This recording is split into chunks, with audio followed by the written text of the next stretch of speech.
आप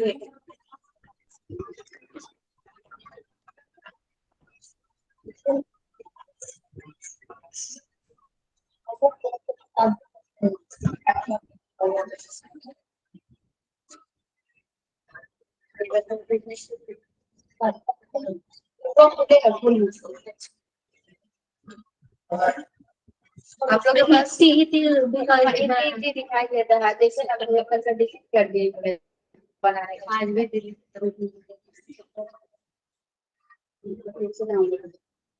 मिलकर खाएंगे 21 तो हो गया था ना, नहीं हुआ था 21 से होना था। हाँ 20 हो गया था, 21 से होना था। 21 हम आप लोग को बिहू वाले करवाए थे ना, बताइए तो। बिहू का त्योहार कहाँ मनाया जाता है? किसके उपलक्ष्य में? नए चावल के पहले फसल के कटने के उपलक्ष्य में। कब मनाया जाता है? 14 जुलाई में। ठीक है, 1 मिनट दीपेंद्र जी बताइए, माघ बिहू कब मनाया जाता है? 14 या 15 जनवरी। 14 और 15 जनवरी को जी मैम असम। और असमिया कैलेंडर के अनुसार पहले से दूसरे पर 10वें पहले से दूसरे तिथि को। असमिया कैलेंडर के अनुसार 10वें महीने के प्रथम और द्वितीय तिथि को यह मनाया जाता है। पहले दिन को क्या कहते हैं? पहले दिन को क्या पहले कहते उसका हैं? उरका उरका क्या? उरुका कहते हैं दीपेंद्र। हाँ, पहले दिन को उरुका कहते हैं। और उस दिन क्या बनता है? उस दिन क्या होता है? घास पात से वो बनाते हैं, घर बनता है मैम घास का। पहले दिन को उरुका कहते हैं। उस दिन क्या होता है? सार्वजनिक भोजन का आयोजन किया जाता है। क्या होता है? सार्वजनिक भोजन का आयोजन किया जाता है। याद जी नहीं होगा तो फिर कैसे होगा? पहले दिन को उरुका कहते हैं। उस दिन सार्वजनिक भोजन का आयोजन भी होता है और अस्थायी शेड या छप्पर भी बनाए जाते हैं। ठीक है, एक विशेष प्रकार की चावल पकाई जाती है जिसे क्या कहते हैं? बोरा और चेवा चावल। उस दिन किस प्रकार कौन सा चावल बनाया जाता है? बोरा बोरा। उस दिन जो चावल पकाया जाता है वो बोरा होता है, जो पकने के बाद चिपचिपा हो जाता है। चिपचिपा हो जाता है। क्या है? जी मैम। ताओ का मतलब क्या होता है? ताओ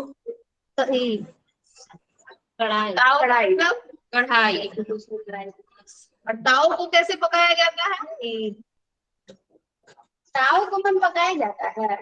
ताओ बोल रहा है गरम। चेवा चावल को कैसे पकाया जाता है? चेवा चावल को कढ़ाई में गर्म पानी डाल के उसमें एक और कढ़ाई में रख के उसको केला के पत्ता से ढका जाता है। जी कौन कौन प्रेजेंट हुए अभी?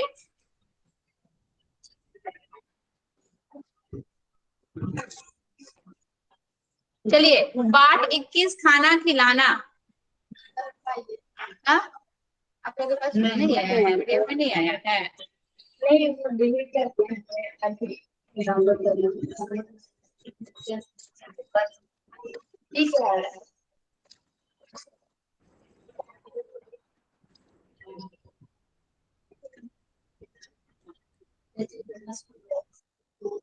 चलिए, नहीं ना, इधर से ऐसे ना हो कि हम लोग यहाँ पे देखें और यहाँ से ये निकल जाए नीचे। ठीक है, ध्यान रखिए। ऐसे हम हाथ रखिए, आप ही वाला गिर जाएगा। चलिए ठीक है, हम हाथ से पकड़े हुए। देखिए, टिन टिन घंटी बजते ही मनप्रीत ने दरवाजा खोला। इस चैप्टर में भी हम लोग का कोई बहुत ज्यादा इंपॉर्टेंट क्वेश्चन नहीं आता है। खाना खिलाना यानी कि गुरुद्वारे में जो भोजन का आयोजन होता है ना, सार्वजनिक भोजन का आयोजन, उसी के विषय में यहाँ पे कुछ बताया गया है। बहुत कुछ खास नहीं है इस चैप्टर में और बहुत इंपॉर्टेंट नहीं है। बस एक जो है कि गुरुद्वारे में जो सार्वजनिक भोजन खिलाया जाता है उसको क्या कहते हैं, तो सबको पता है कि उसको लंगर कहते हैं। ठीक है, लेकिन फिर भी हम इसमें आप लोगों को थोड़ा बहुत बता देते हैं। तो बाहर दिव्य और स्वास्तिक को देखते ही वह खुशी से चिल्लाई, गुरनूर देखो तो कौन आया है। गुरनूर दौड़ती हुई आई, दोस्तों को देखते ही वह खुशी से उनसे लिपट गई और बोली, तुम लोग अपने बोर्डिंग स्कूल से कब आए? कल ही। तुम्हारे मम्मी पापा कहाँ हैं? उनसे तो मिलने स्वास्तिक बोले। ठीक है, तो वे तो गुरुद्वारे गए हैं, हम भी वहीं जा रहे हैं। आप लोगों को आज स्क्रीन दिख रहा है ना? Yes ma'am. हाँ। गुरनूर ने जवाब दिया, अरे वाह, चलो हम भी चलते हैं दिव्या। ठीक है, गुरनूर ने पूछा, तो छुट्टी में ही हो क्यों? तुम्हें हॉस्टल में रहना अच्छा लगता है? कैसे रह लेते हो मम्मी पापा के बिना? ठीक है, उनकी याद तो आती है, पर हॉस्टल में बड़े मजे भी आते हैं। भले ही कभी कभी हमें खाना पसंद नहीं आता है, पर सभी बच्चों के साथ एक साथ बैठकर खाना खाने में मजा आता है, दिव्या ने बताया। ठीक है, देखिए, हॉस्टल में जब किसी के घर से खाने की कोई चीज आती है तो सभी बच्चे उसके कमरे में पहुंच जाते हैं और बस मिनटों में चीज खत्म, स्वास्तिक ने हंसते हुए बताया। इसी तरीके से होता है बाहर में रहने पर। देखिए, गुरुद्वारे में बच्चे बातें करते हुए गुरुद्वारे पहुंचे। वहां सभी ने सिर ढके वे गुरुद्वारे के रसोई घर में गए, जो बहुत बड़ा था। वहां कई काम हो रहे थे, खाना बड़े बड़े बर्तनों में पक रहा था। वहां एक बड़े पतीले में उड़द और चने की दाल पक रही थी, दूसरी तरफ पतीले में आलू और गोभी की सब्जी बन रही थी। स्वास्तिक ने कहा, अरे देखो गुरनूर, तुम्हारे पापा वहां है, चलो मिलकर आते हैं। यही सब है इस चैप्टर में, और ज्यादा कुछ नहीं है। मंजीत सिंह बच्चे से बहुत प्यार से मिले और पूछे, तुम सब यहाँ क्या कर रहे हो? अंकल, क्या हम भी खाना पकाने में मदद करें? आप क्या बना रहे हो? स्वास्तिक ने पूछा। मंजीत सिंह ने बताया, मैं कड़ाह प्रसाद बना रहा हूँ। इस बड़ी इसी कड़ाही में आटे को भून रहा हूँ, इसमें बड़ी मेहनत लगती है, मुझे पता है। यह हलवा है, इसमें आप चीनी कब डालेंगे? दिव्या ने पूछा। तभी उन्हें मनप्रीत की मम्मी दिखाई दी। वे लोग मुस्कुराते हुए उनके पास गया। आंटी, आप क्या कर रही हो? दिव्या ने पूछा। बेटा, हम लोग तंदूर में रोटी सेक रहे हैं, उन्होंने बताया। दिव्या ने आश्चर्य से कहा, आंटी, इतनी सारी रोटियां एक साथ मैं भी सेकूं? ठीक है, हाँ हाँ, आओ तुम भी करके देखो। यहाँ तो हर कोई सेवा कर सकता है, लेकिन पहले अपने हाथ धो लो, आंटी ने कहा। ठीक है, इसमें और कुछ नहीं है इस चैप्टर में हम लोग का। देखिए, दिव्या जल्दी से हाथ धोकर आई। तंदूर में हाथ डालते ही उसे बहुत गर्म लगा। सेकना छोड़कर वह रोटियों पर ही लगाने लगी। स्वास्तिक ने हैरानी से पूछा, इतने सारे लोगों के लिए खाना पकाने का सामान कौन लाता है? एक औरत ने बताया, सभी मिलजुल कर मदद करते हैं, कोई सामान देता है तो कोई पैसे, जिसका जैसा मन होता है वैसे ही काम में मदद करते हैं। मनप्रीत ने चिढ़ाते हुए कहा, क्यों स्वास्तिक, कैसा लग रहा है? पहले भी कभी रसोई का काम किया है क्या? नहीं, पर सबके साथ काम करने में बहुत अच्छा लग रहा है। स्वास्तिक ने कहा, पता ही नहीं चलता कि कब रोटी, चावल, हलवा, दाल और सब्जी तैयार हो गए। ठीक है, अरदास के बाद सभी को कड़ाह प्रसाद दिया जाने लगा। कुछ लड़कों ने जल्दी से बरामदे में दरिया बिछा दी। सब लोग लाइन में बैठ गए। कुछ लोग पत्तलों में खाना परोसने लगे और कुछ लोग पानी। सभी ने मिलजुल कर खाना खाया। खाने के बाद सबने अपने अपने पत्थर उठाकर बड़े से ड्रम में डाला। अंत में खाना खिलाने वाले लोगों ने भी मिलकर एक साथ खाना खाया और वहां की सफाई करके बर्तन भी साफ किए। यानी कि यह काम जो होता है वह सभी के लिए होता है। देखिए, यहाँ पे दिखाया जा रहा है कि सब कैसे मिलजुल कर काम कर रहे हैं गुरुद्वारे में, और कुछ नहीं है इसमें चैप्टर में। दुनिया मेरे घर में, उस चैप्टर में कोई ऐसा इंपॉर्टेंट नहीं है। दुनिया मेरे घर में नोक झोंक, ये वाला चैप्टर देखिए। इस चैप्टर में कुछ खास नहीं। देखिए, आपसे घर पर शुरू हो गई कि टीवी पर कौन देखेंगे? भाई क्रिकेट मैच देखना चाहता है, जबकि छोटी अपने पसंदीदा गाने का प्रोग्राम। हाँ, आवाज क्लियर नहीं आ रहा। आवाज क्लियर नहीं आ रहा है? आपको भी नहीं आ रहा जी? नहीं मैम, आवाज क्लियर है अभी मैम? क्लियर है आपको? अभी अभी कभी कभी ये नेटवर्क इशू हो जाता है। अभी ठीक है ना? ये कुछ यस मैम। खास इम्पोर्टेंट नहीं बताए इसमें हम। देखिए इसमें भी नोकझोंक हो रहा है टीवी में प्रोग्राम देखने के लिए कि कौन कौन सा प्रोग्राम देखेगा। आपस में फैमिली वाले सब बहस कर रहे हैं। ठीक है, शाम के समय में बच्चे जो है आपस बाहर में जब खेल रहे हैं, इसमें भी उतना कुछ इम्पोर्टेंट नहीं है। बस आपको क्या करना है, एक बार चैप्टर्स को पढ़ लेना है, बस कहानी की तरह। ठीक है, एक बार चैप्टर को पढ़ लेना है। देखिए यहाँ पे एक चीज दिखाया है, जेंडर डिस्क्रिमिनेशन की बात यहाँ पे की गई है।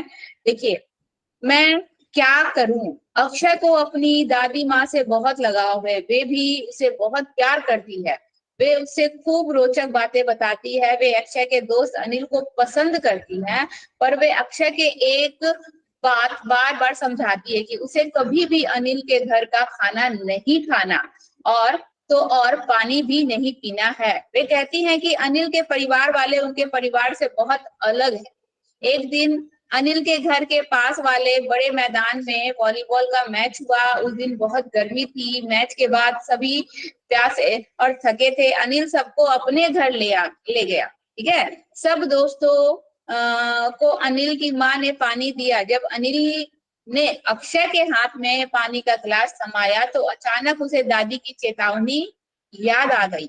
हाथ में गिलास लिए अनिल को देख अक्षय को समझ नहीं आया कि वह क्या करे। ठीक है, तो यहाँ पे जो है, यहाँ पे हम लोग के अपर कास्ट लोअर कास्ट, हमारे मन में जो मेंटलिटी है कि जो लोअर कास्ट के लोगों को जिस बर्तन में हम खाते हैं उस बर्तन में पानी नहीं देना है, खाना नहीं देना है, उनको घर में नहीं घुसाना है, उसकी यहाँ पे बात की गई है, उस चीजों को यहाँ पे बताया गया है। ठीक है, जी मैम। यहाँ पे छुआछूत। छुआछूत, यहाँ पे देखिए एक चीज यहाँ पे भी दिखाया है कि किसका फैसला बोल रहा है। धोड़ू का परिवार बहुत बड़ा है। परिवार के रुपए पैसे और खेती बाड़ी का सारा काम बड़े काका ही संभालते हैं। परिवार के छोटे बड़े सभी निर्णय वे ही लेते हैं।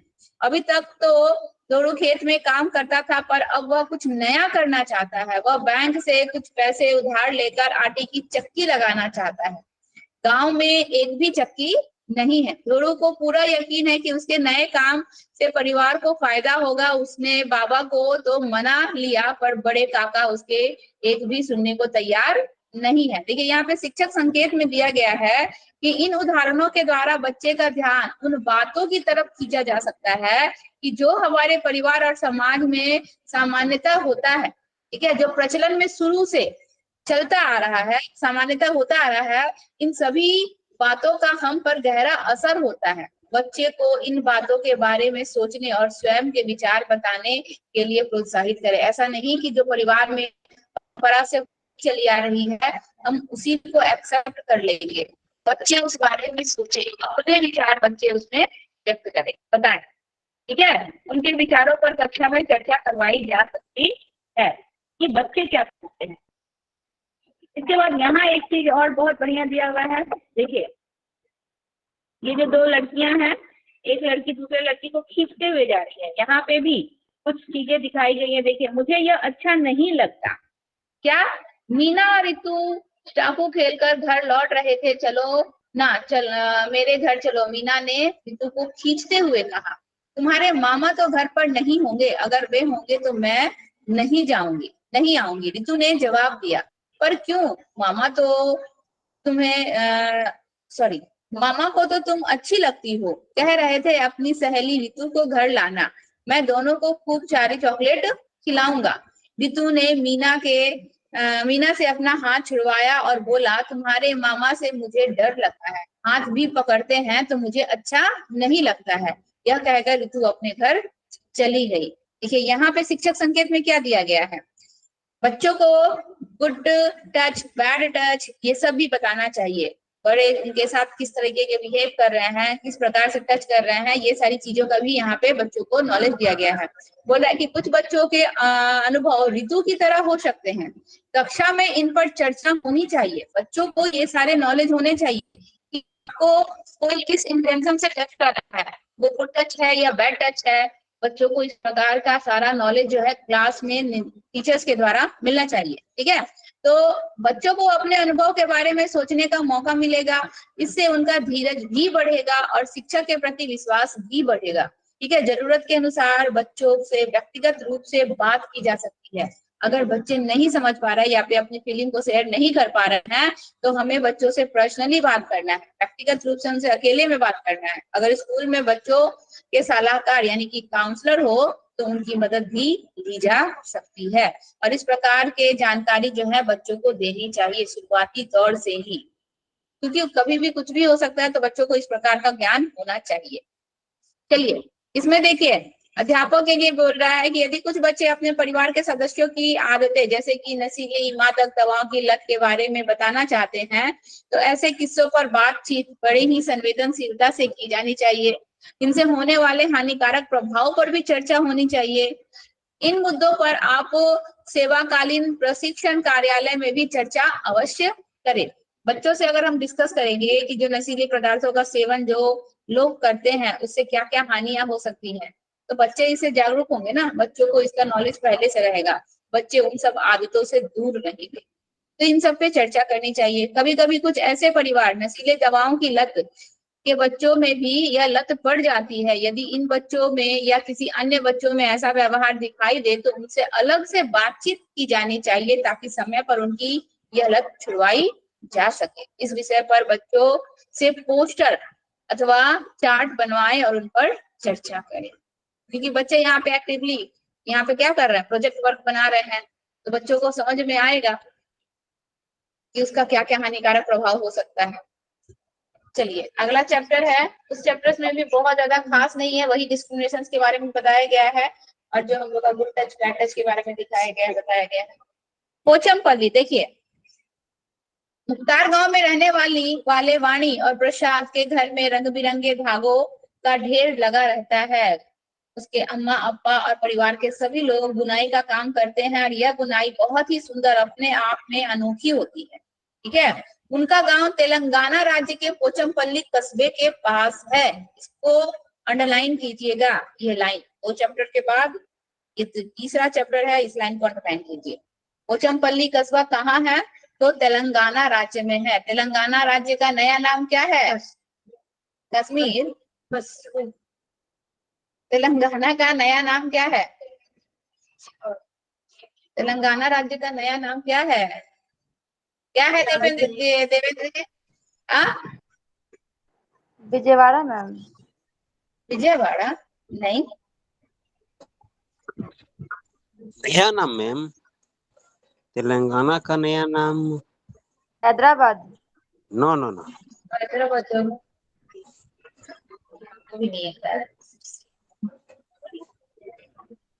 वो दूसरा नाम भी दे देता है। ये तेलंगाना भी रहे तो भी सही है, वो जो नाम आता है ना वो भी सही है, मेरे को ये नाम नहीं है। तेलंगाना का नाम एक मिनट। तेलंगाना, अच्छा ठीक है, चलिए पता चल जाएगा इसका न्यू नाम। तो पोचमपल्ली कस्बा कहाँ है हम लोग के, तेलंगाना राज्य में है। यह ज्यादातर यहाँ के ज्यादातर परिवार जो होते हैं ना यह बुनकर होते हैं। पोचमपल्ली कस्बे में ज्यादातर परिवार क्या होते हैं, बुनकर होते हैं, इसीलिए इस बुनाई को पोचमपल्ली नाम से पहचाना जाता है। ठीक है, यह जो बुनाई है, क्योंकि पोचमपल्ली कस्बे में ज्यादातर परिवार बुनकर होते हैं इसीलिए वहां की बुनाई को पोचमपल्ली के नाम से जाना जाता है। ठीक है, तो इन गांवों के लोग बहुत पुराने समय से यह काम कर रहे हैं। वाणी और प्रसाद के अम्मा अब्बा ने अपने परिवार के बड़ों से यह बुनाई सीखी। अब वाणी और प्रसाद भी स्कूल से आकर अपने अम्मा अब्बा की मदद करते हैं। ठीक है, एक मिनट, हेलो,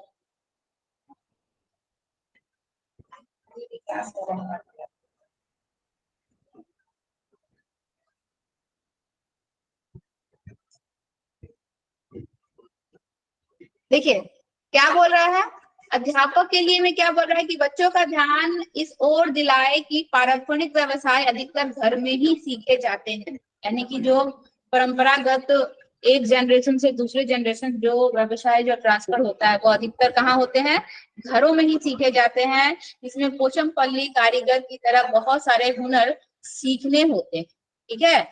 इस तरह के अन्य पारंपरिक व्यवसाय और भी बहुत सारे पारंपरिक व्यवसाय, जैसे कालीन बनाना, यह भी एक पारंपरिक व्यवसाय हो गया, खिलौने बनाना, इत्र बनाना, इत्यादि, इन पर चर्चा करवाई जा सकती है। बच्चों को भारत के नक्शे में आंध्र प्रदेश ढूंढने के लिए कहा जाए, ठीक है। ये पोचमपल्ली की साड़ी।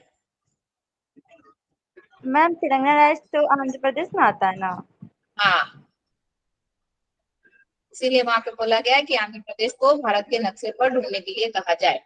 देखिए, इस लाइन को अंडरलाइन कीजिएगा, वहां से क्वेश्चन बनता है। अब धागे से कपड़े तक, यहाँ से भी क्वेश्चन बनता है। ये पैराग्राफ को देखिए, सुनिए। अप्पा पोचमपल्ली के से धागे की लड़ियां लाते हैं। अब पोचमपल्ली जो साड़ी तैयार होता है वो पूरा का पूरा प्रोसेस क्या होता है, तो अप्पा पोचमपल्ली से धागे की लड़ियां लाते हैं। अम्मा लड़ियों को उबलते पानी में डालकर उनकी गंदगी और दाग होती है। फिर सब मिलकर धागे को सुंदर रंगों में रंगते हैं और सुखाकर उनकी गठरी बनाते हैं। इसके बाद धागे की गठरी करघे पर लपेटी जाती है, फिर उनसे कपड़े बुने जाते हैं।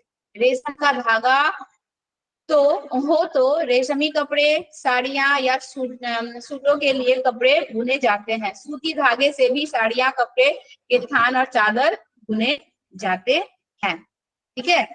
ये हम लोग का इम्पोर्टेंट है। ये पूरा प्रोसेस पूछता है कि क्या होता है। मार्केट से पहले लड़ियां लाई जाती है, फिर उसको उबलते पानी में डालकर उसकी गंदगी और दाग को धोया जाता है, फिर उसको सुंदर रंग में रंगा जाता है, फिर सुखाया उसकी गठरी बनाई जाती है।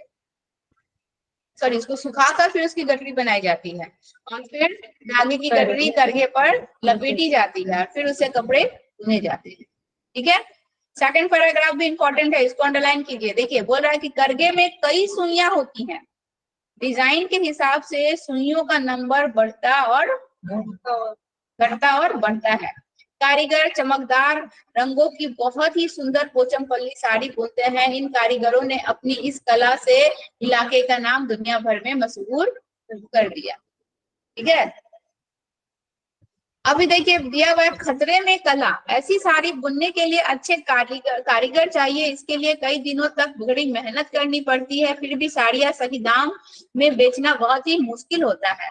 रेशम लगातार महंगा होता जा रहा है। बड़े दुकानदार बुनकर को तो साड़ी का बहुत ही कम पैसा देते हैं, खुद वे भाव चढ़ा बढ़ाकर बेचते हैं। इसीलिए कई बुनकर यह काम छोड़ रहे हैं। वे अपना गांव छोड़कर बड़े शहरों में मजदूरी करने जा रहे हैं। इस समस्या का कुछ हल निकालना चाहिए। वर्षों पुरानी बुनकरों की यह कला कहीं धीरे धीरे खो ना जाए, ठीक है। अध्यापक के लिए में देखिए, बोल रहा है कि ऐसे परंपरागत व्यवसायों में भी कई औजारों और कलाओं का इस्तेमाल होता है। इस बात पर भी जोर डाले कि अक्सर एक चीज को बनाने के लिए परिवार के सभी लोग मिलकर काम करते हैं। सभी का काम बड़ा होता है। चर्चा करो दिया हुआ है, इसके उत्तर कॉपी में लिखो, पता करो।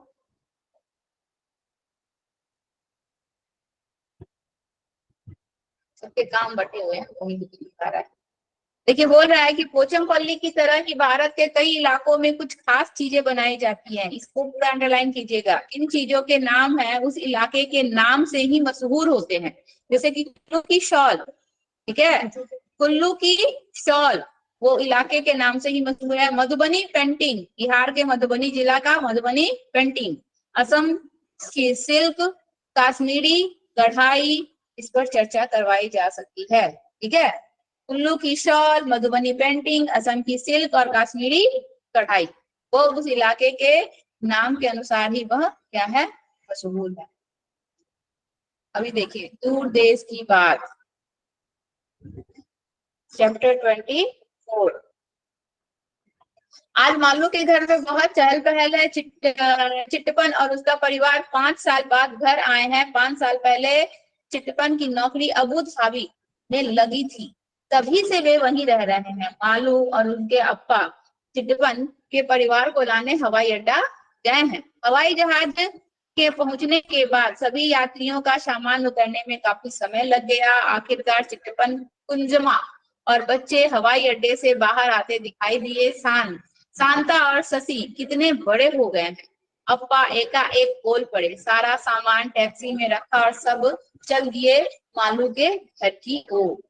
ठीक है, शांता तुम इतने लंबे सफर के बाद बहुत थक गई होगी। अप्पा बता रहे थे कि अबू धाबी भारत से बहुत दूर है। मालू ने कहा, अरे नहीं, हम तो बिल्कुल नहीं थके हैं। माना अबू धाबी यहाँ से बहुत दूर है, पर हवाई जहाज से पहुंचने में हमें 2 ही घंटे लगे। हवाई जहाज बहुत तेज जो उड़ता है, शांता बोली। ठीक है, आगे देखिए। अध्यापक, मलयालम में चिट्टपन पिता के छोटे भाई, अंडरलाइन कीजिएगा। ठीक है, मलयालम में चिट्टपन जो होता है पिता के छोटे भाई को, और कुंजमा जो होता है पिता के छोटे भाई की पत्नी अर्थात चाची को कुंजमा कहा जाता है। यहाँ से क्वेश्चन बनता है। देखिए, मालू यह सुनकर बहुत हैरान हुई। उसे याद आया, तो देखिए क्या आगे बढ़ गया। याद आया जब वो अपने स्कूल के, छोड़ दीजिए तो काटेगी, ट्रिप पर चढ़ने गई थी तो उसे ट्रेन में पूरे 12 घंटे लगे थे, लेकिन नक्शे में तो चेन्नई और कोची बहुत पास दिखाई देते हैं। हवाई अड्डे से घर तक के रास्ते में मालू, शांता और शशि ने बहुत सारी बातें की। मालू को याद आया कि वह जब अपने स्कूल के बच्चों के साथ ट्रिप पर गई थी तो उसे बहुत ही अच्छा लगा था। वह शांता से भी पूरे सफर की बातें जानना चाहती थी। ठीक है, देखिए बोल रहा है कि मालू ने पूछा, क्या तुमने हवाई जहाज से बहुत सी मजेदार चीजें देखी? हाँ, ज्यादातर हवाई जहाज से बादल ही बादल दिखाई दिए, क्योंकि हवाई जहाज बादलों से बहुत ऊपर उड़ रहा था। इससे पहले कुछ समय तक तो नीचे रेत ही रेत दिखाई दिए, पर रेत का रंग बदलता रहा, कभी सफेद कभी भूरा। ठीक है, कभी सफेद कभी भूरा कभी लाल तो कभी काला, रेत का भी रंग बदलता रहा। कभी कभी यह रेत के पहाड़ भी दिखाई दिए, रेगिस्तान में जो रेत के पहाड़ होते हैं। तो फिर नीचे जमीन दिखाई देनी बंद हो गई। शांता बोली, इन्हें रेत के टीले भी कहते हैं। ठीक है, शशि ने आगे कहा, मैंने तो केवल समुद्र के किनारे ही रेत देखा है। मालू बोल पड़ी, तब तो तुम्हें अबू धाबी जरूर आना चाहिए, चिट्टपन बोलते हैं। देखिए यहाँ से उन्होंने बताया कि अबू धाबी और आसपास के देश रेगिस्तानी इलाके में है। शहरों से थोड़ी ही दूर जाओ तो चारों ओर दूर दूर तक रेत ही रेत दिखाई देते हैं, ना कोई पेड़ ना ही हरियाली, केवल रेत। ठीक है, केरल में बने अपने घर के आसपास की हरियाली और ठंडे पानी को मैं बहुत याद करती थी। अब यहाँ आकर बहुत अच्छा लग रहा है। कुंजमा बोली, बारिश कैसे होती है? यह बात तो शांता और शशि भूल ही गए थे। ठीक है, क्योंकि अबू धाबी में बारिश नहीं होती है। वैसे भी रेगिस्तान में बारिश नहीं होती है। वहां पानी सचमुच में बहुत ही कीमती है। वहां ना बारिश है, ना नदियां हैं, ना झील है, ना ही तालाब है। जमीन के नीचे भी वहां पानी नहीं है, चिट्टपन ने कहा। शशि ने बीच में ही कहा, लेकिन वहां रेतीले जमीन के नीचे तेल होता है ना। ठीक है, इसीलिए तो वहां पेट्रोल आसानी से मिल जाता है। वहां पेट्रोल पानी से भी सस्ता है। देखिए, अबू धाबी में जमीन के नीचे पानी की जगह आपको तेल पेट्रोल दिखाई देगा, मिलता है, और वहां पे पेट्रोल पानी से भी ज्यादा सस्ता है। बातें करते करते सब मालू के घर पहुंच गए। टैक्सी से उतरते ही शशि और शांता आसपास इतने सारे फलों के पेड़ देखकर हैरान रह गए। नारियल, केले, पपीते, सुपारी, कटहल, कितनी तरह के पेड़। शशि बोला, अबू धाबी में तो सिर्फ खजूर के पेड़ दिखाई देते हैं। यहाँ से क्वेश्चन बनता है, अबू धाबी में किसके वृक्ष दिखाई देते हैं? केवल खजूर के वृक्ष, क्योंकि वही एक ऐसा पेड़ है जो वहां उग सकता है। कितने सुंदर तोहफे और फोटो। देखिए बोल रहा है, सबसे मिलने के बाद कुंजमा ने अपने बैग और अटैची खोली। वे सभी के लिए तोहफे लाई थी और खजूर भी, मीठे मीठे और स्वादिष्ट। शशि ने मालू को अबू धाबी में चलने वाले नोट और सिक्के भी दिखाए। शांता ने बताया कि वहां अलग तरह के रुपए होते हैं जिन्हें दिरहम कहते हैं। इसको अंडरलाइन कीजिएगा। अबू धाबी में चलने वाले नोट को क्या कहते हैं? दिरहम कहते हैं। ठीक है, तो याद रखिएगा, अबू धाबी में चलने वाले नोट को दिरहम कहेंगे। उन पर वहां की अरबी भाषा में कुछ लिखा होता है। उन्होंने अपने घर और आसपास की जगहों की तस्वीरें भी दिखाई। आपको एक ग्लोब दिया, ग्लोब काफी कहाँ है और केरल कहाँ है। सब बच्चे ग्लोब पर अलग अलग जगह ढूंढकर मजे लेने लगे। मालू ने चेन्नई और कोची भी ढूंढा। शाम को बरामदे में बैठे सभी ठंडी ठंडी हवा का मजा ले रहे थे। अबू धाबी की तस्वीरें देख रहे थे। बहुत ऊंची ऊंची इमारतें और उनमें बड़ी बड़ी शीशे की खिड़कियां। उनको देखकर मालू झट बोला, इन खिड़कियों से कितनी ठंडी हवा आती होगी। टिप्पण बोले। देखिए यहाँ से अंडरलाइन कीजिएगा, अबू धाबी में खिड़कियां खोलने का तो सवाल ही नहीं उठा। बाहर बहुत ही गर्मी होती है। ज्यादातर जगह तो एयर कंडीशनर चलते हैं। गर्मी की वजह से वहां के लोग ढीले ढाले सूती कपड़े पहनते हैं और पूरा शरीर और सिर भी ढक कर रखते हैं, इससे वे तेज धूप से बच सके। तो अबू धाबी के लोगों का पोशाक कैसा होता है, यह यहाँ से भी क्वेश्चन बनता है कि वहां के लोग क्या पहनते हैं। अबू धाबी के लोग, खिड़कियां खोली नहीं जाती है गर्मी से बचने के लिए। ज्यादातर लोग एयर कंडीशंस में रहते हैं और ढीले ढाले सूती कपड़े पहनते हैं। सिर को भी ढक कर रखते हैं, पूरे बदन को और सिर को भी ढक कर रखते हैं ताकि वे तेज धूप से बच सके। मालू को वहां की तस्वीरें देखने में बहुत मजा आ रहा था। उसे कितने सारे नई नई बातें भी सुनने को मिल रही थी। ठीक है, वह हर तस्वीर से अपने शहर की तुलना भी कर रहा था। उसने सोच लिया कि वह अबू धाबी की एक रिपोर्ट भी अपने कक्षा के लिए तैयार करेगा। ठीक है, चर्चा करेंगे। अबू धाबी का क्या है, अबू धाबी के पैसे को क्या कहते हैं, दोहरम क्या कहते हैं। अभी अभी ना जस्ट आप लोग पढ़िए। दोहरम, दिहराम, दोहरम नहीं दिहराम। दिहराम मैम। हाँ,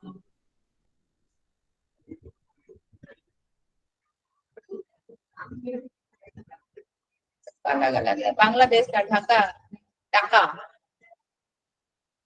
अमेरिका का डॉलर, अबू धाबी का तो दिहरम है। और रियाल कहाँ का है, रियाल का भी क्वेश्चन पूछता है। अबू धाबी, अबू धाबी के साइड में और कोई एक और कंट्री है ना, उसका रियाल है। हाँ, वहां से भी। चलिए, चटपटी पहेली चैप्टर 25। कूटी जाती पीसी जाती भोजन तीखा खूब बनाती, इसको पहेली है, इसको पहचानना है। मिर्च है, हल्दी है, गोल मिर्च है, जीरा है, इन सबको पहचानना है। ठीक है, लौंग है, सब पहेलियां हैं। मैं हूँ कुट्टन, मैं केरल में रहता हूँ। मेरे घर के आंगन में मसालों का बगीचा है। वहाँ मैं तेज पत्ता, छोटी इलायची, बड़ी इलायची, काली मिर्च आदि को उगाता हूँ। इसको अंडरलाइन कर लीजिएगा, कहीं से भी कुछ भी पूछ सकता है। अध्यापक के लिए देखिए यहाँ पे दिया हुआ है गरम मसाला, कई मसालों का पीसा पाउडर जैसे कि जीरा, इलायची, छोटी और बड़ी इलायची, लौंग, दालचीनी, काली मिर्च, तेज पत्ता के पत्ते, सौंफ आदि, इन सब का मिश्रण जो है गरम मसाला कहलाता है। यहाँ पे आलू का रेसिपी दिया हुआ है। चलिए, ये चैप्टर खत्म। ये हम लोग का आखिरी चैप्टर है, फौजी वहीदा। ठीक है, ये आखिरी चैप्टर है फौजी वहीदा। इसको पढ़ते हैं और इस चैप्टर को इसको कंप्लीट करते हैं। क्या तुमने इनकी फोटो कहीं देखी है, ये है लेफ्टिनेंट कमांडर वहीदा प्रिंस। ये भारतीय नौसेना में डॉक्टर है और नौसेना के समुद्री जहाज पर काम करने वाली गिनी चुनी महिलाओं में से एक है। ये पहली महिला है जिन्होंने एक पूरे परेड की कमान संभाली थी। ठीक है, पूरे परेड की कमान संभालने वाली पहली महिला कौन है, लेफ्टिनेंट कमांडर वहीदा प्रिंस। ठीक है, किसी भी सेना में यह बहुत बड़ी बात मानी जाती है। ज्यादातर महिलाएं जो है परेड का कमान नहीं संभालती है, लेकिन ये संभाली थी। तुम्हारी किताब के लिए हमने उनसे एक पढ़ते हैं। पूछा जा रहा है वहीदा जी से, आप अपने बचपन और स्कूल के बारे में बताइए। देखिए बोले हैं हम लोग ठंडा मंडा, नाम के बहुत छोटे गांव से हूँ। यह जम्मू कश्मीर के राजौरी जिले में है। यहाँ से क्वेश्चन पूछा जाता है। फरीदाबाद में जो है इनका गांव जो है ठंडा मंडी, वह कहाँ है? वह जम्मू कश्मीर के राजौरी जिले में है। इसको अंडरलाइन कीजिएगा। मैंने सरकारी स्कूल से पढ़ाई की। मेरे गांव की कई लड़कियां इसी स्कूल में पढ़ने आती थी, पर वे इसके बाद आगे के बारे में कुछ नहीं सोचती थी। ठीक है, देखिए बोल रहा है, लेकिन मैं तो कुछ बनना चाहती थी, हमेशा आगे बढ़ना चाहती थी, मुझे आगे पढ़ने की इच्छा थी और मैं 10वीं की पढ़ाई पूरी करना चाहती थी। उस समय हमारे इलाके के लिए नई बात थी। इसके कारण मेरे मम्मी पापा को बहुत मुश्किलें आई। ठीक है, यहाँ तक कि हमें गांव भी छोड़ना पड़ा। तब हम नानी के घर राजौरी में रहे। मैंने 12वीं भी वहीं से की। देखिए आगे प्रश्न पूछा है, तो आप पहले से ही कुछ अलग सोचती थी? वहीदा बोल रही है, जब मैं कुछ अलग करना चाहती थी। मुझे मोटरसाइकिल चलाने का बहुत शौक था। हम 3 बहनें हैं। पापा भी यही चाहते थे कि हम बहनों में से एक डॉक्टर बने, एक वकील और एक पुलिस में जाए और एक बच्चे को पढ़ाए। ठीक है, मैं भारतीय नौसेना में डॉक्टर बन गई हूँ। मेरी छोटी बहन जम्मू पुलिस में है। ठीक है, और आप डॉक्टर कैसे बनी? देखिए इसके लिए मैंने बहुत मेहनत की। मेरे दोस्त और घर वालों ने भी मेरी बहुत मदद की। मैंने जम्मू मेडिकल कॉलेज में दाखिला पाया। वहां मैंने 5 साल पढ़ाई की और MBBS की परीक्षा पास की। इसके बाद बोल रहा है कि आप सेना में कैसे आई? आपके घर वालों ने रोका नहीं? अरे नहीं, उन्हें तो लगता था कि यह नौकरी मेरे लिए सबसे अच्छी है। जब मैं बहुत छोटी थी तब अपने गांव में फौजियों को देखती थी। मेरा मन करता था कि मैं भी उन्हीं की तरह बनूं। ठीक है, यह मेरे लिए एक बहुत ही बड़ा सपना था। स्कूल के समय में मैं कैंप में भी जाती थी, पहाड़ों पर चढ़ती थी और गर्ल गाइड भी थी। डॉक्टर बनने के बाद सेना में भर्ती होने के लिए मेरा एक इंटरव्यू हुआ। शिक्षक संकेत में कुछ स्पेशल नहीं दिया है। देखिए उसमें मुझे चुन लिया गया। मेरी 6 महीने की ट्रेनिंग भी हुई। प्रश्न, अच्छा तो आप नौसेना में क्यों आई? नौसेना में तो समुद्री जहाज पर रहना पड़ता है ना? वहीदा, मुझे घूमने का बहुत शौक है। मेरा दूर दूर जाने का मन करता है। मैं पहाड़ वाली जगह पर पैदा हुई थी। अब मैं समुद्र में काम कर रही हूँ, बहुत अच्छा लगता है। बहुत कम महिला है अधिकारियों ने जहाज पर काम किया है। मैं उनमें से एक हूँ। पहले नौसेना में महिलाएं जहाज पर नहीं जाती थी। जब मौका दिया गया तो मैंने खुद ही आगे बढ़कर अपना नाम दिया। तो मैं पनडुब्बी में भी जाना चाहती हूँ। मैं हर ऐसा काम करना चाहती हूँ जो लोग सोचते हैं कि महिलाएं नहीं कर सकती है। ठीक है, तो अभी तो महिलाओं को पनडुब्बी में जाने नहीं दिया जाता।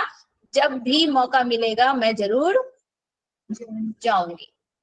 ठीक है, देखिए आगे बोल रहा है, तो आप डॉक्टरी की पढ़ाई का क्या हुआ? मैं भारतीय नौसेना में डॉक्टर हूँ। नौसेना में काम करने वाले डॉक्टर मरीजों को सिर्फ दवाइयां ही नहीं देते हैं, वे तो दरअसल मेडिकल अधिकारी होते हैं। जहाज 3-4 महीने के लिए समुद्र में आता है, तब मेरी जिम्मेदारी होती है कि सबकी तबीयत ठीक रहे। मैं जहाज पर मौजूद सभी अधिकारियों और नाविकों का चेकअप करती हूँ। इसके अलावा यह भी देखना होता है कि जहाज पर सफाई रहे, कहीं गंदगी ना फैले और चूहे ना आए। गंदगी और चूहों से बीमारियां फैल सकती है। इसके अलावा मैं सबको इसकी तैयारी करवाती हूँ कि वे मेडिकल इमरजेंसी में क्या करेंगे। अगर कोई ऐसी दुर्घटना हो जाए जैसे कि आग लगना, तब जहाज पर ऐसी बातों के लिए तैयार रहना होता है। क्या जहाज पर अस्पताल होता है? देखिए वहीदा जी बोल रही है कि नौसेना में हर जहाज पर फर्स्ट एड दी जाती है। अस्पताल नहीं होता है, फर्स्ट एड दी जाती है। जहाज पर एक डॉक्टर और 2-3 सहायक होते हैं। जरूरी दवाइयां और कुछ मशीनें भी होती है। ये सब एक छोटे से कमरे में रखी जाती है। ठीक है, आगे बोल रहे हैं, आपने जब परेड की टुकड़ी का नेतृत्व किया तब आप ऐसा करने वाली पहली महिला बनी। इसके लिए आपको बहुत मेहनत की होगी। वहीदा बोल रही, 3 साल तक मेरी परेड देखने के बाद मेरे अधिकारियों ने मुझे यह मौका दिया। मुझे लगा कि मेरे अधिकारियों ने मुझे चुना, मुझ में विश्वास दिखाया, इसीलिए मैंने बहुत लगन से परेड का अभ्यास किया। परेड के बारे में देखिए बताया जा रहा है कि जब परेड होता है तो पीछे 4 टुकड़ियां चलती हैं। पूरे परेड में 36 निर्देश दिए जाते हैं, ठीक है, पीछे 4 टुकड़ियां, और सबसे पहले जो है कमांडर होता है। पूरे परेड में 36 निर्देश, यहाँ से क्वेश्चन बनता है, इसको अंडरलाइन कीजिएगा। पूरे परेड में 36 निर्देश दिए जाते हैं। निर्देश इतनी जोर से देने होते हैं कि सबसे पीछे वाली टुकड़ी के लोग भी सुन पाए, देखने वाले तक भी सुन पाए, जो मैदान के दूसरी तरफ बैठे होते हैं, ठीक है। देखिए 4 टुकड़ी के आगे चलते हुए आप घबराई नहीं। देखिए वैदा जी बोले घबराहट तो नहीं थी, पर यह है कि 36 बार चिल्लाकर निर्देश देने होते हैं, एक भी भूल जाओ तो पूरी परेड गड़बड़ा जाती है। मैंने पूरा 1 महीना सुबह शाम अभ्यास किया था, परेड तो मैं स्कूल में भी करती थी, ठीक है। देखिए यहाँ पे, यहाँ से क्वेश्चन जो बन रहा है इसको अंडरलाइन कीजिएगा। आपके नाम में जो शब्द प्रिज्म है इसका क्या मतलब है? यह नाम मेरे पापा ने मुझे दिया है। प्रिज्म ऐसा कांच होता है जो 7 रंग दिखाता है, इसको अंडरलाइन कीजिएगा। प्रिज्म का मतलब क्या होता है? एक ऐसा कांच होता है जो 7 रंग दिखलाता है। वे चाहते थे कि मैं भी इसी की तरह अपनी पहचान बनाऊं, इसीलिए उन्होंने बचपन में ही मुझे यह नाम दिया। अध्यापक में देखिए, अध्यापक के लिए दिया हुआ इस बात की ओर जोर दिया जा सकता है कि अब महिलाएं भी बड़ी संख्या में तीनों सेना और पुलिसों में जा रही है। बच्चों को कक्षा में प्रिज्म दिखाएं। ये सब चीजें आप से पढ़िएगा। अच्छा नहीं सॉरी, एक और है, ये भी लास्ट चैप्टर, ये लास्ट चैप्टर है। कोशिश हुई कामयाब, ये लास्ट चैप्टर है। टुस्किट के लिए आज बहुत बहुत खास दिन है। ये एक विकलांग लड़की है, लद्दाख की रहने वाली लड़की है। लद्दाख का पहाड़ी इलाका है जिसमें वह जा नहीं सकती है पैदल, तो उसके लिए जो है पुल बनाए जाते हैं ना, उसी के विषय पे यहाँ पे चर्चा की जा रही है, ठीक है। लद्दाख की ये रहती है, इसमें कुछ कुछ बातें इंपॉर्टेंट है जिसको आप लोग अंडरलाइन कीजिए, जैसे कि ये है आमाले, ठीक है। उसकी माँ, माँ को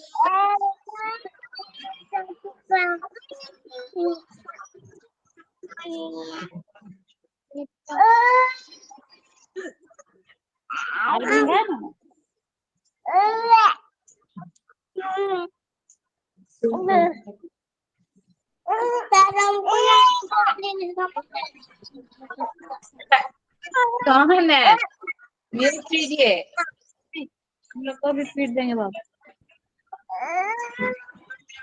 म्यूट कीजिए, म्यूट, पीटिएगा नहीं, सीटेट की तैयारी कर रही हैं। जो रूल रेगुलेशन बताया जा रहा है उसको फॉलो कीजिए। देखिए लद्दाख की भाषा में माँ को आमाले कहते हैं, कुछ कुछ है इसमें, बहुत इंपॉर्टेंट नहीं है इसमें भी। लद्दाख में माँ को आमाले कहते हैं और पिताजी को आबाले कहते हैं, ठीक है। इस चीज को अंडरलाइन कर लीजिए खाली, इसमें बहुत कुछ नहीं है। आप लोग ये चैप्टर खुद से घर में पढ़ लीजिएगा। देखिए एक और दिया हुआ है, मेमेले, दादाजी को क्या कहते हैं? मेमेले, ठीक है। और कुछ इस चैप्टर्स में उतना कुछ नहीं है। लद्दाख के पहाड़ी रास्ते के विषय में बताया गया है। जो एक विकलांग लड़की है तो वो कैसे जाएगी उस विषय में चर्चा की गई है। चुस्की और उसका स्कूल, आमा ले, बाबा ले, पापा ले, बाबा, पापा को बाबा ले और दादाजी को मेमे ले। हमको याद हो गया। चलिए 6:30 हो गया। अब आप लोगों का ये क्लास 5 का बुक कंप्लीट किया। अब हम आप लोगों से इससे क्वेश्चन पूछेंगे, अभी अभी नहीं तो कभी, अभी ऑप्शन क्यों देंगे, हम पढ़ा क्यों रहे हैं।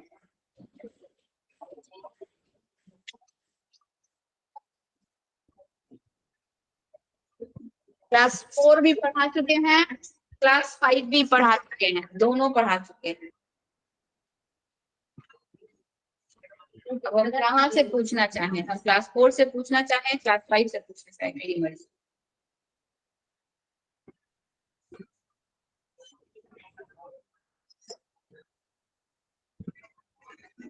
आज अंकिता जी, ज्योति जी नहीं,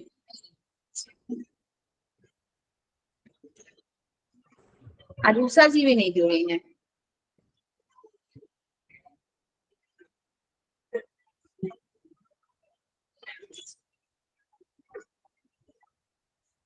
नहीं मिला है, आपको भी बुक लेकर नहीं आती है? नहीं, क्लास का नहीं मिला है, 4 क्लास का बुक नहीं मिला है। चलिए हम क्वेश्चन पूछ रहे हैं, आप लोग आंसर दीजिए। ईवीएस तो आप लोग पूरा पढ़े हो ना स्टार्टिंग से? नहीं, कौन नहीं पढ़ा? मैम, नहीं क्वेश्चन पूछने का बारी आया तो नहीं। पूरा शुरू से पूछिए ना, जो जानने को बताएंगे। कोई बात हुआ?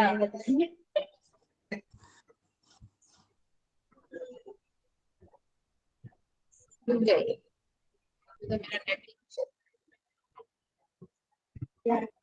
चलिए बताइए, बताइए तो पूजा जी, वल्लम क्या होता है? पूजा जी, वल्लम क्या होता है? हाँ मैम। हाँ, मम्मी को बताने तो बाद में आप बताएं।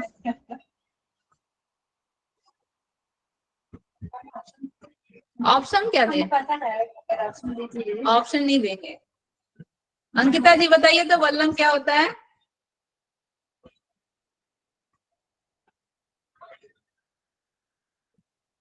आप लोग बताइए। नाव। क्या नाव? लकड़ी का।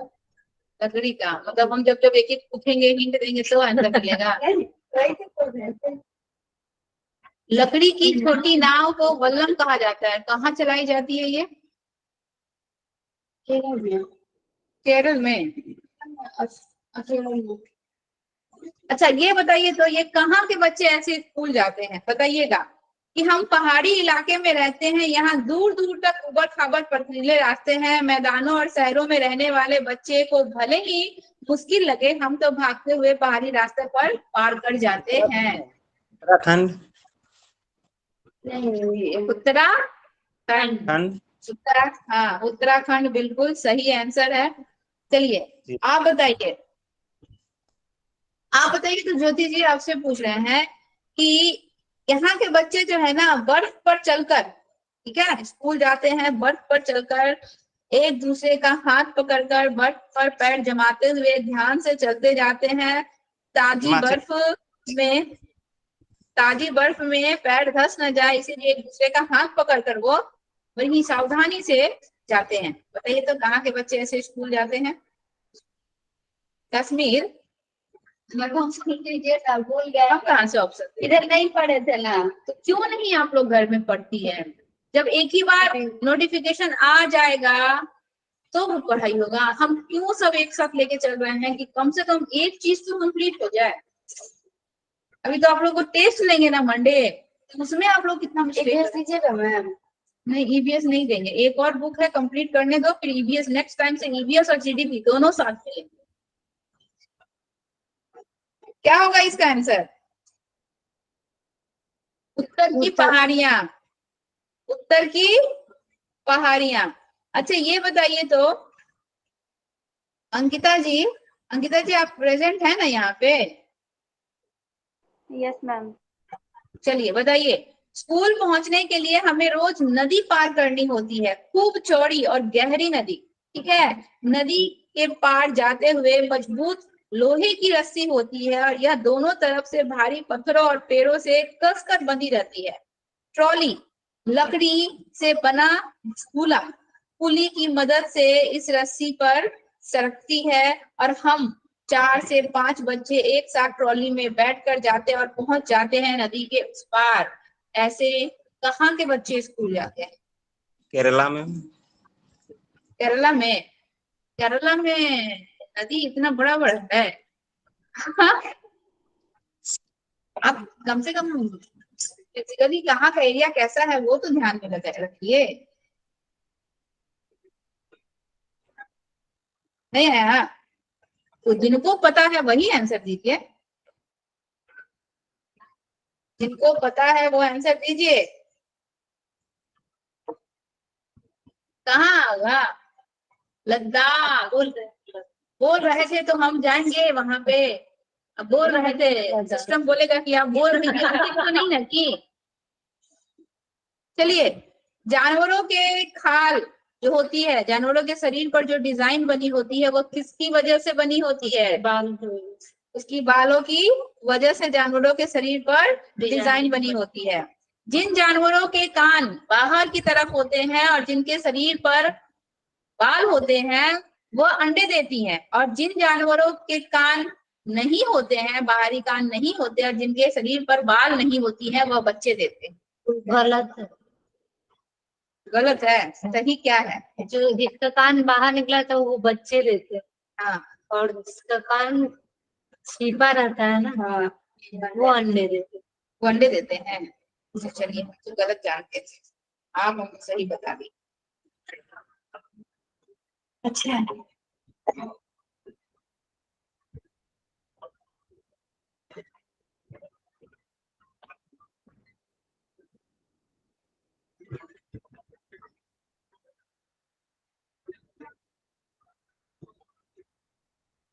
दीपेंद्र जी आंसर दीजिएगा, बताइए।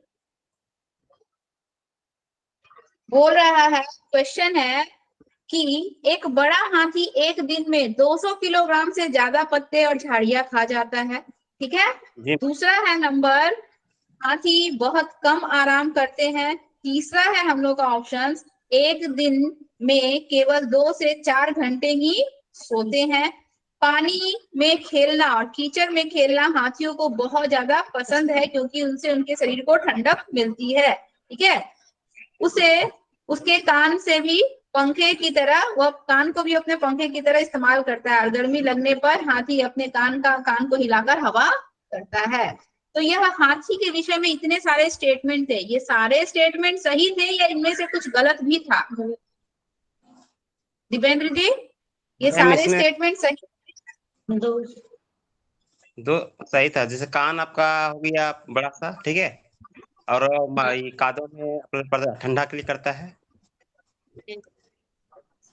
और मैम हम इतना सारा ऑप्शन दिए हैं, उसमें से इस तरह से असर्शन में क्वेश्चन आता है कूट भाषा में, 1 2 3 सही है और 4 गलत है, 1 2 4 सही है और 3 गलत है, ऐसे क्वेश्चन आता है। अब आप बताइए, हम आपको फिर से स्टेटमेंट को, हाथी के विषय में जो कहा गया स्टेटमेंट है इसमें कौन सा सही है और कौन सा गलत है।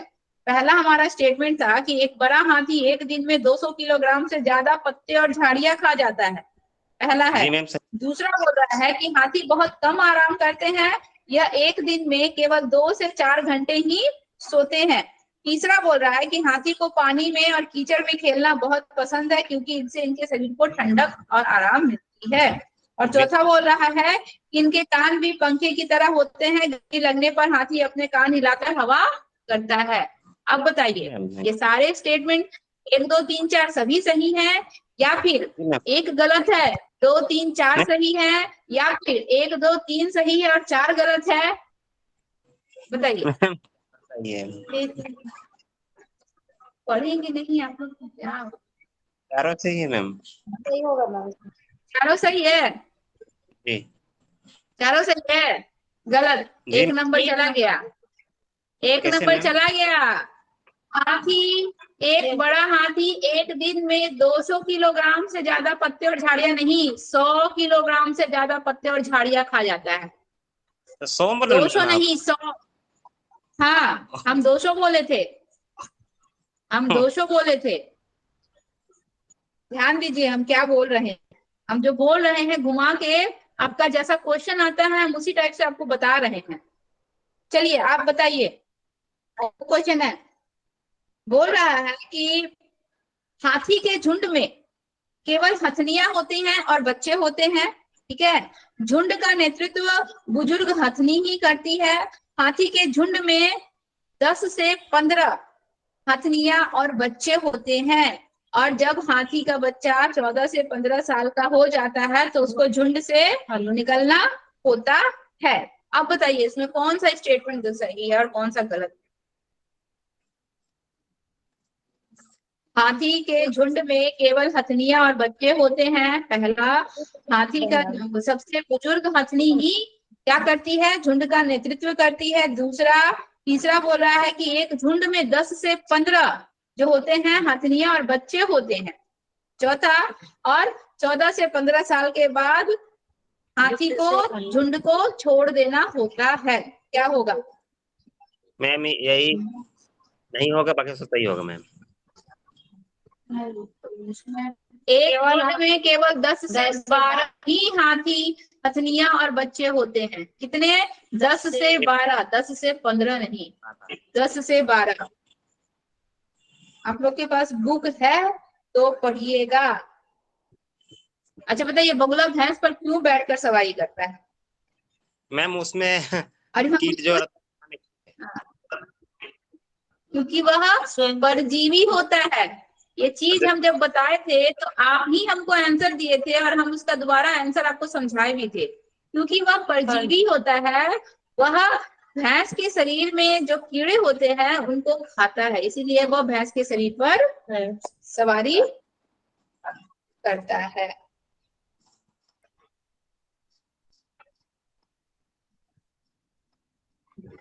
अच्छा, हाथी एक सामाजिक जानवर है या नहीं?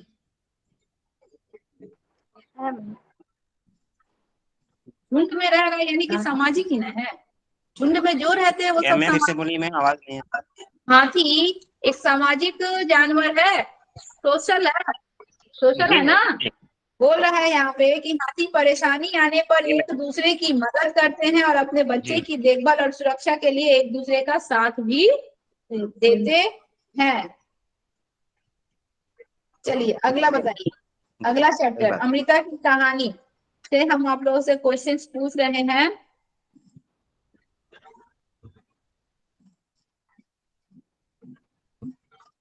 खेजरली गांव कहाँ है?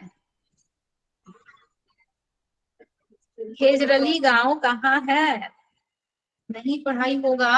अभी तो हमको 3, 4 और 5 दोनों का एक साथ पूछना चाहिए आप लोगों से। हम तो केवल अभी का पढ़ाया हुआ पूछ रहे हैं, पढ़ेंगे नहीं। राजस्थान में, मेरे घर के बगल में। राजस्थान में था खेजरली का, राजस्थान में था, अभी वहां से शिफ्ट हो गया।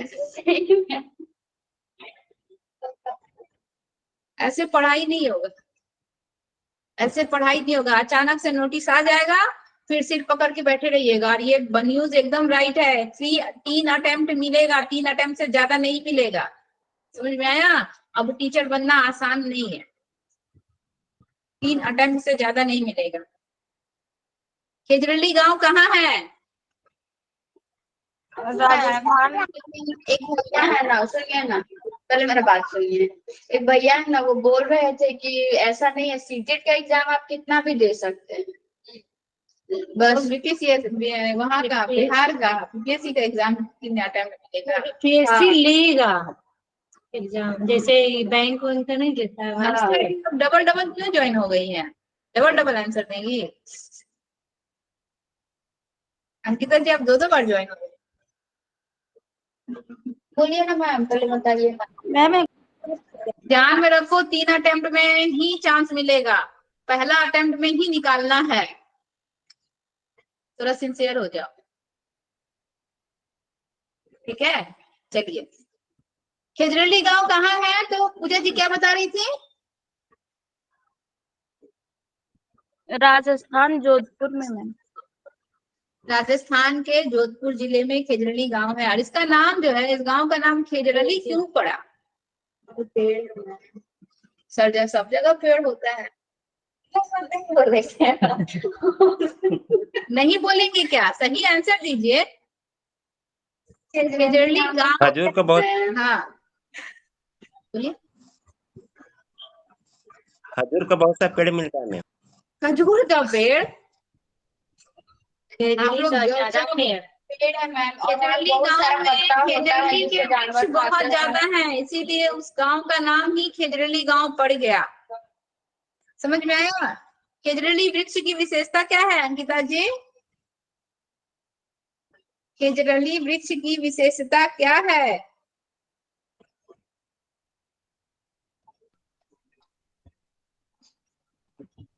मैम ऑप्शन दिए। ऑप्शन दीजिए। ऑप्शन क्या दे? खेजरली वृक्ष की विशेषता पूछ रहे हैं, क्या है इसकी विशेषता? इसका मैम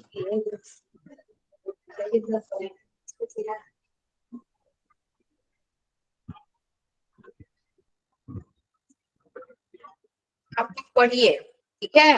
देखिए खेजड़ली वृक्ष की विशेषता बता रहा है कि खेजड़ली यह पेड़ रेगिस्तानी इलाके में खूब पाया जाता है, इसमें ज्यादा पानी की जरूरत नहीं होती है। इस पेड़ की छाल दवा के काम आती है, इसकी लकड़ियों को कीड़ा भी नहीं लगता है, इस पेड़ की फलियों की सब्जी भी बनाई जाती है, इसकी पत्तियां वहां के जानवर खाते हैं और इसकी छाह में वहां के बच्चे खेलते हैं। ये इस पेड़ की विशेषता है। समझ में आया? अच्छा, वहां के लोगों को बिश्नोई क्यों कहा जाता है? खेजड़ली गांव के लोगों को बिश्नोई क्यों कहा जाता है? पेड़ के पूजन कर,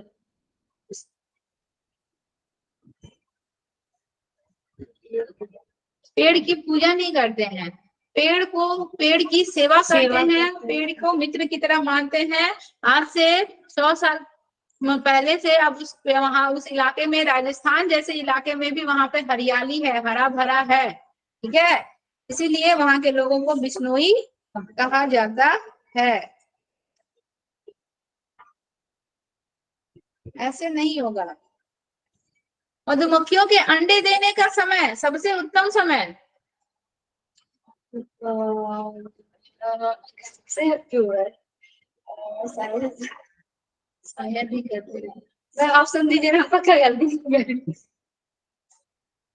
मधुमक्खियों के अंडे देने का सबसे उत्तम समय, ऐसे हमको भी पढ़ाने में मजा नहीं आएगा। यहाँ से फटफट अगर आंसर आता तो हमको भी तो अच्छा लगता ना सुनने में, हम भी पढ़ाए हैं। दिसंबर में, हाँ, क्या अक्टूबर करी से पूजा जी? दिसंबर, अक्टूबर से अक्टूबर से दिसंबर। दिसंबर, अक्टूबर नवंबर दिसंबर, हाँ गुड।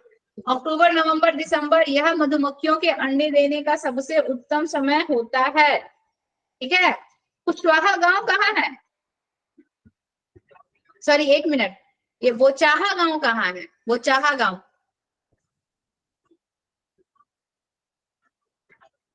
बोचाहा गांव कहाँ है?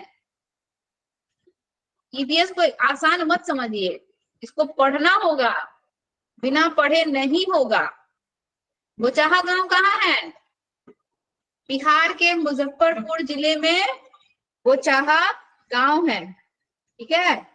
मधुमक्खियों को लीची का फूल बहुत लुभाता है कि नहीं? मधुमक्खियों को लीची का हाँ, फूल बहुत लुभाता है। जी जी। लीची के फूल को देखकर वह आकर्षित हो जाती हैं, ठीक है। अच्छा ये बताइए, तो ये आरटीई क्या है? आरटीई अधिनियम 2009 क्या है? आरटीई, राइट टू एजुकेशन अधिनियम 2009 क्या है? मैम 6 आप से लोग 14 साल के बच्चों को निःशुल्क और अनिवार्य शिक्षा देना। 6 से 14 साल के बच्चों को निःशुल्क और अनिवार्य शिक्षा देना हम लोग का आरटीई, राइट टू एजुकेशन 2009 ये कहता है कि 6 से 14 साल के बच्चे को निःशुल्क और अनिवार्य शिक्षा मिलनी चाहिए।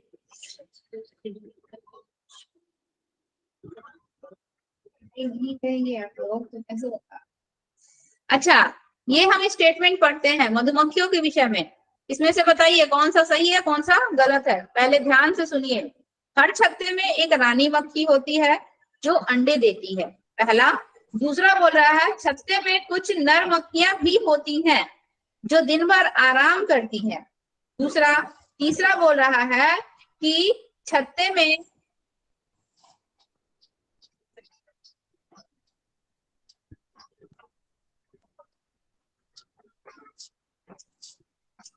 एक मिनट,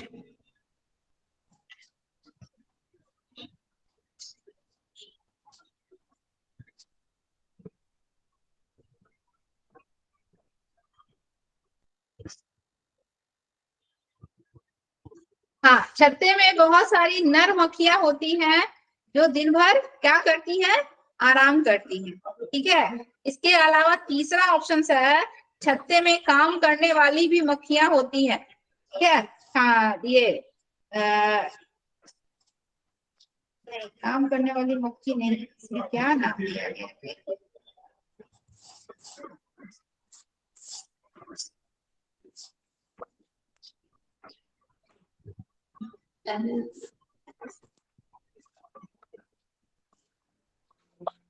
सॉरी, चलिए अभी जो स्टेटमेंट पढ़ रहे हैं उसको सुनिए। हर छत्ते में एक रानी मक्खी होती है जो अंडे देने का काम करती है। दूसरा बोल रहा है कि छत्ते में कुछ नर मक्खी होती है जो छत्ते के लिए कुछ खास काम नहीं करती है। तीसरा बोल रहा है कि छत्ते में कुछ हम लोग की नर मक्खियां भी काम मजदूर मक्खियां भी होती हैं जो क्या करती हैं, छत्ता बनाने का काम करती हैं, फूलों से रस लाने का काम करती हैं। ठीक है, इसके बाद बोल रहा है कि शहद के लिए फूलों का रस ढूंढती है और जब कभी किसी मक्खी को रस मिल जाता है तो एक विशेष प्रकार का गाना गाती है, एक विशेष प्रकार का गाना गाती है, जिससे दूसरी मक्खियों को यह पता चल जाता है कि वह रस कहाँ है। ठीक है, बताइए इसमें से कौन सा वर्ड जो है हम गलत बताए? गलत। मैम एक बार फिर रिपीट कीजिएगा। एक बार फिर से रिपीट कर रहे हैं। पहला बोल रहा है कि हर छत्ते में एक रानी मक्खी होती है जो अंडे देने का काम करती है। हर छत्ते में कुछ नर मक्खी भी होती है। ठीक है, जो छत्ते में बहुत सारे काम करने वाली मक्खियां भी होती हैं और ये काम करने वाली मक्खियां छत्ता बनाने का काम करती हैं, बच्चे को पालने का काम करती हैं, फूलों से रस ढूंढने का काम करती हैं और जब किसी मक्खी को फूलों का रस मिल जाता है तो वो एक विशेष प्रकार का क्या करती है, गाना गाती है। ठीक है, जिससे दूसरी मक्खियों को यह पता चल जाता है कि रस कहाँ है और वह सब भी वहां पहुंच जाती है। बताइए।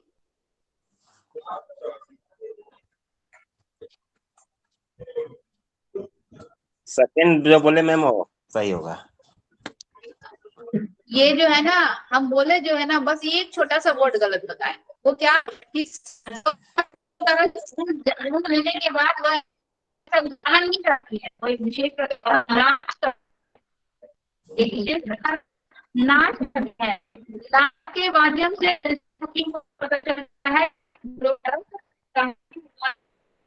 पहुंच जाती है। ठीक है, मधुमक्खियों की तरह ही समूह में रहने वाले और कौन किस पसंद है ना, बताइए तो। चींटी और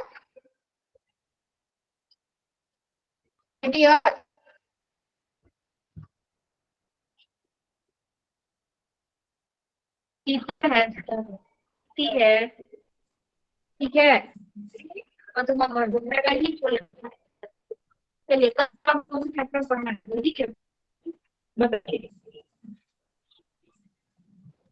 अब तो बता दीजिएगा।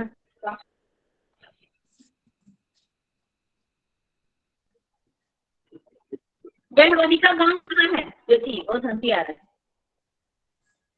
है। बनिका गाँव कहाँ है?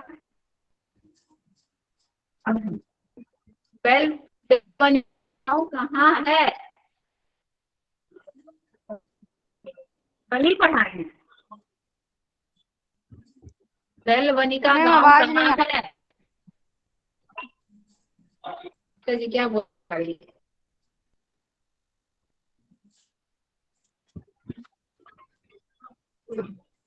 कर्नाटका में है। हम खुद ही क्वेश्चन करते हैं, हम खुद ही आंसर देते हैं। बेलबनी का गांव कहाँ है? कर्नाटका में है। प्याज की खेती कौन से महीने में की जाती है? जुलाई महीने की जाती है। अच्छा बताइए तो प्याज की खेती करने के कितने दिन के बाद प्याज के छोटे छोटे पौधे निकल आते हैं? 10। कितने दिन बाद प्याज के छोटे छोटे पौधे निकल आते हैं? कल ही ये चीज बताए थे। 20 दिन के बाद। आपका क्लियर नहीं है। 20 दिन के बाद मैम।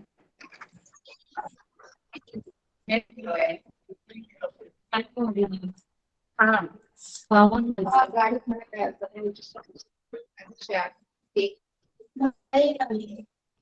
दिन के बाद। और प्याज जब खरपतवार निकल जाते हैं उसको उखाड़ते नहीं है, उसको वहीं गिरा देते हैं। करते हैं, करके क्या करेंगे? अलग कर देंगे। क्यों उसको उखाड़ के अलग करते हैं? घास कमजोर हो जाएगा। हेलो, हाँ भैया, नहीं आ रहा है। ठीक है, आज का क्लास यही है। आप लोग क्लास 4 और 5 का बुक पूरा पढ़ जाइए। मंडे टेस्ट होगा, पहले तो टेस्ट का तैयारी कीजिए, ईवीएस अभी मत पढ़िए, पहले टेस्ट की तैयारी कीजिए। मंडे टेस्ट लेंगे और ट्यूसडे को एक न्यू टॉपिक एक्सेप्शनल चाइल्ड वाला टॉपिक पढ़ेंगे। आप लोग में मतलब कोई जोश नहीं दिख रहा है, कोई एनर्जी नहीं दिख रही है, मतलब बताया जा रहा है, लगता है सुनते क्या- हैं फिर घर में जाके। मैम मंडे टेस्ट है ना, किए थे इसलिए नहीं ध्यान से बता पाए। सारा पीस लेगा, पहुंच गया होगा आप लोग के पास। क्या हुआ, क्या बोल रहे हैं, बोलिए।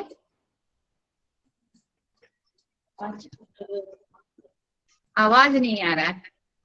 मंडे टेस्ट है, बस इतना आप लोग सुनिएगा, ठीक है। ये मत बोलिएगा कि मैम हम लोग को सुनाई नहीं दिया था। ये मंडे टेस्ट है और मंडे टेस्ट पढ़ना होगा।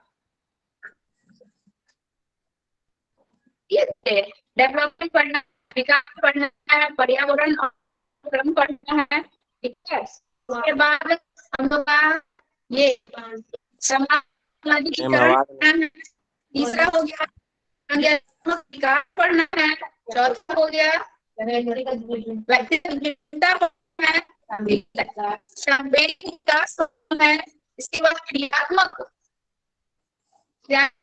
पढ़ना है ना, वाटर डेवलपमेंट पढ़ना है, मोटर डेवलपमेंट पढ़ना है। इसके बाद हम कॉन्सेप्चुअल डेवलपमेंट भी पढ़ाए हैं आप लोग को, कॉन्सेप्चुअल डेवलपमेंट भी पढ़ाए हैं। ये सारा टॉपिक पढ़ जाना है, ठीक है। हम क्वेश्चन रेडी कर लिए हैं, आप लोग के पहले हम प्रिपरेशन कर चुके हैं। अब आप लोग को देखते हैं कि आप लोग कैसे टेस्ट देते हैं। चलिए आज के लिए क्लास यहीं पे ऑफ करते हैं। Okay, thank you, bye.